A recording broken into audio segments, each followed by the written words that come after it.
तेबे आज अर्थात जून 14 शनिवार आजिकार पाणीपाग अपडेट आसी जाइछि। आज संध्या पर्यंत 12टी जिले में प्रबल वर्षा सहित बिजुली घड़घड़ी को नहीं येलो वार्निंग जारी कला पाणीपाग विभाग।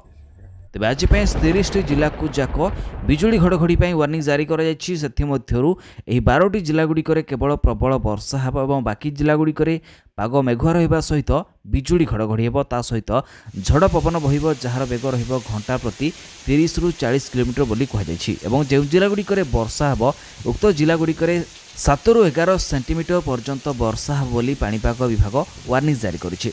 अन्यपटे मौसुमी को नहीं बड़ अपडेट आसी। गतकाली राज्य में पुणी मौसुमी सक्रिय होइछि। यह भवानीपाटना और पुरी को अग्रसर होइछि।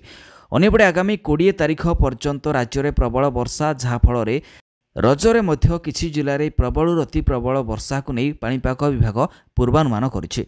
तेबे आज संध्या पर्यंत क्यों 12टी जिले में सब प्रबल वर्षा को नहीं वार्निंग जारी कर ता सहित मौसुमी को नहीं कौन अपडेट आसी विषय संपूर्ण तथ्य जानापी वीडियो को शेष पर्यंत देखूँ। ता सहित चैनल को नुआ कर आसी आम चैनल कवरेज जोड़िया को सब्सक्राइब करने सहित नोटिफिकेशन को मध्य ऑन कर दिंतु। प्रतिदिन पाणीपाग संबंधी समस्त अपडेट सूचना सबू पाइपारे।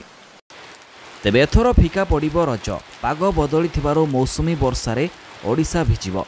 अन्यपटे राज्य में मौसुमी पुणी सक्रिय होइथिबा बेले गतकाली यह भवानीपाटना और पुरी को अग्रसर होइछि।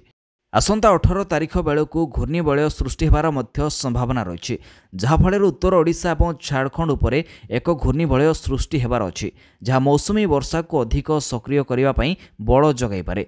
अन्यपटे आज आसंता 6 दिन पर्यंत राज्य में प्रबल वर्षा लगी रहिबो बोली पाणीपाग विभाग कहिछि। तेबे वर्तमान जानिनेबा आज अर्थात 14 जून शनिवार दिन क्यों सबू 12टी जिला को प्रबल वर्षा नहीं वार्निंग जारी करा जायछि। तेबे से जिला गुड़िक है मालकानगिरी, कोरापुट, नवरंगपुर, कलाहांडी, रायगड़ा, गजपति, गंजाम, कंधमाल, पुरी, खोर्धा, जगतसिंहपुर, मयूरभंज और केन्दुझर।